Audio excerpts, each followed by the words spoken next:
Terjemahan Bahasa Indonesia Uga Wangsit Siliwangi. Prabu Siliwangi berpesan pada para pengikut Pajajaran yang ikut mundur pada waktu sebelum dirinya menghilang. Perjalanan kita hanya sampai di sini hari ini, meski kalian semua setia padaku. Tapi aku tidak boleh membawa kalian dalam masalah ini, membuat hidup kalian nelangsa, ikut merasakan melarat dan lapar. Kalian harus memilih untuk kehidupan ke depan nanti, agar besok lusa, kalian hidup senang sejahtera dan bisa mendirikan lagi Pajajaran.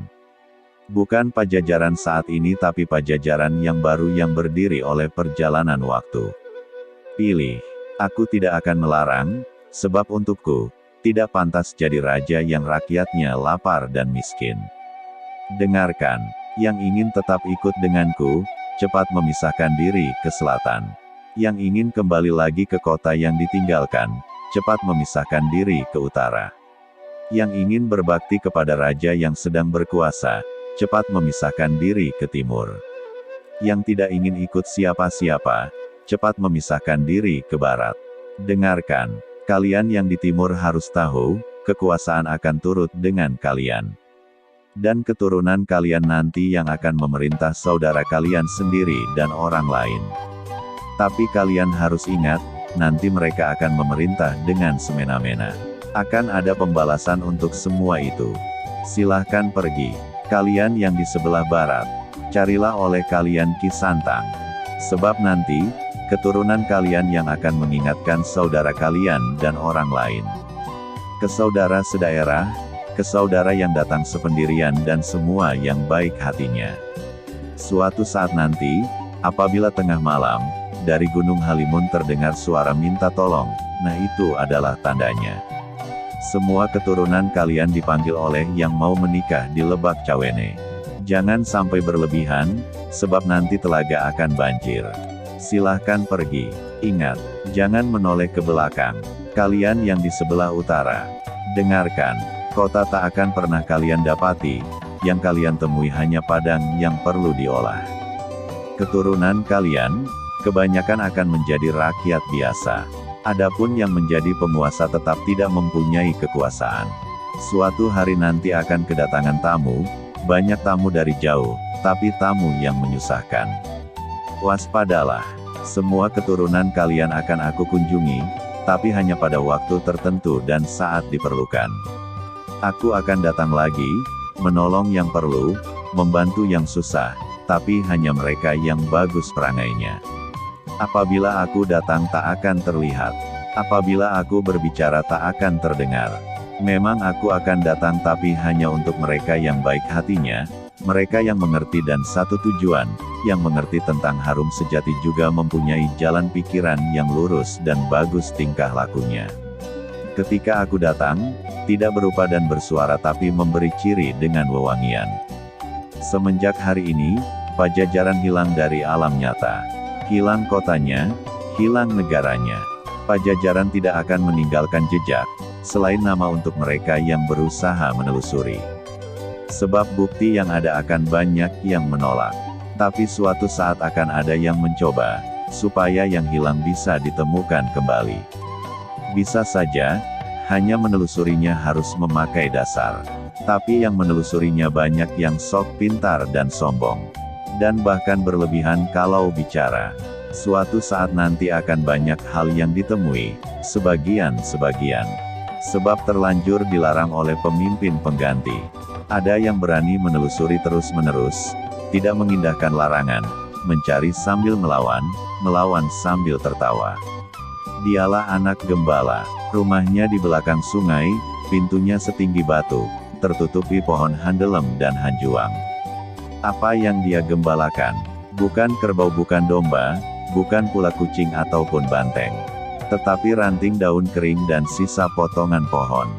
Dia terus mencari, mengumpulkan semua yang dia temui. Tapi akan menemui banyak sejarah kejadian, selesai zaman yang satu datang lagi satu zaman yang jadi sejarah kejadian baru, setiap zaman membuat sejarah. Setiap waktu akan berulang itu dan itu lagi. Dengarkan, yang saat ini memusuhi kita, akan berkuasa hanya untuk sementara waktu. Tanahnya kering padahal di pinggir sungai Cibantaan dijadikan kandang kerbau kosong.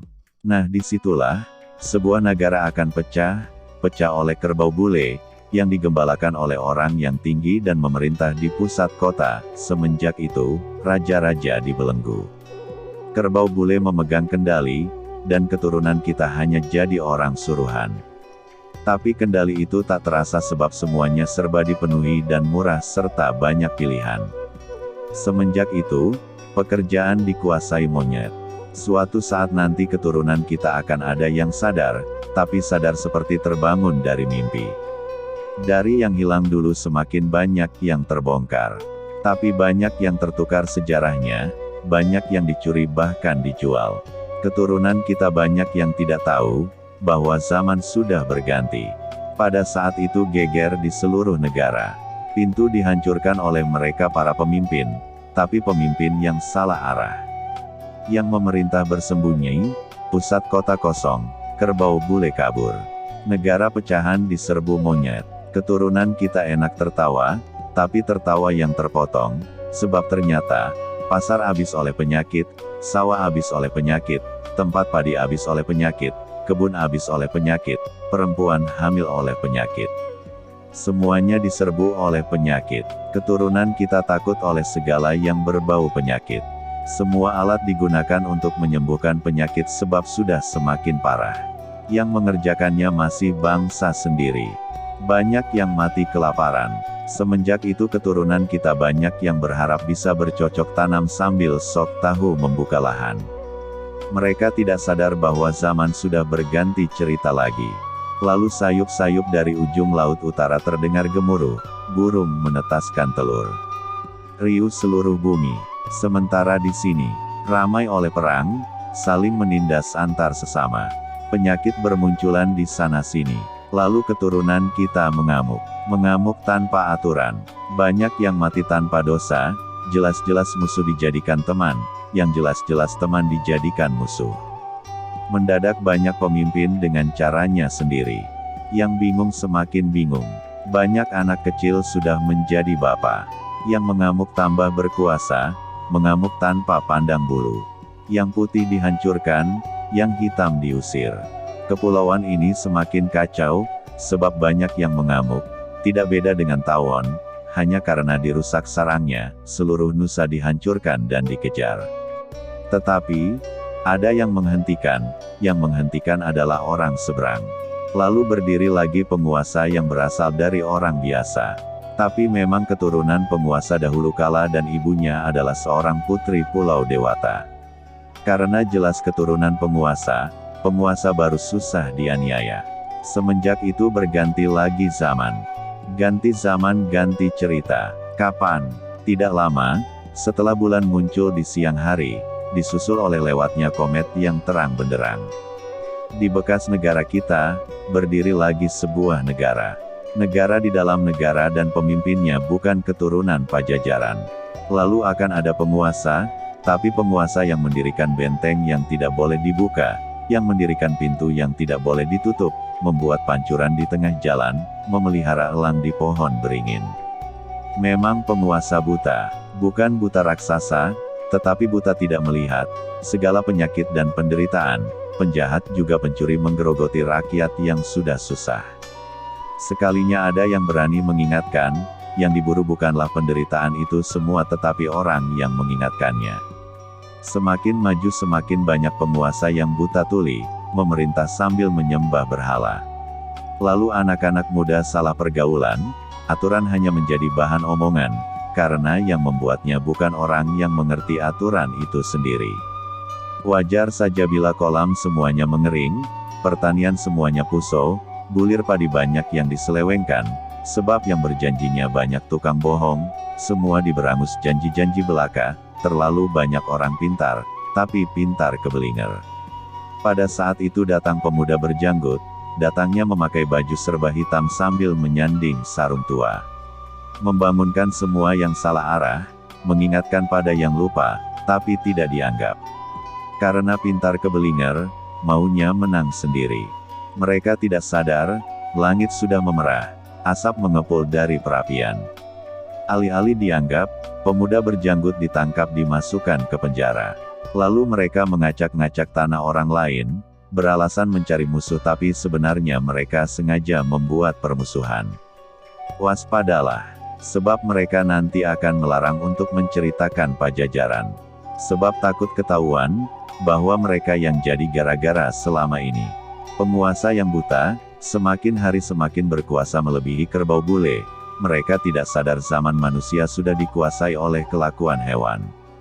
Kekuasaan penguasa buta tidak berlangsung lama, tapi karena sudah kelewatan menyengsarakan rakyat yang sudah berharap agar ada mukjizat datang untuk mereka. Penguasa itu akan menjadi tumbal untuk perbuatannya sendiri, kapan waktunya. Nanti, saat munculnya anak gembala, di situ akan banyak huru-hara, yang bermula di satu daerah semakin lama semakin besar meluas di seluruh negara, yang tidak tahu menjadi gila dan ikut-ikutan menyerobot dan bertengkar. Dipimpin oleh pemuda gendut, sebabnya bertengkar, memperebutkan tanah, yang sudah punya ingin lebih, yang berhak meminta bagiannya. Hanya yang sadar pada diam, mereka hanya menonton tapi tetap terbawa-bawa.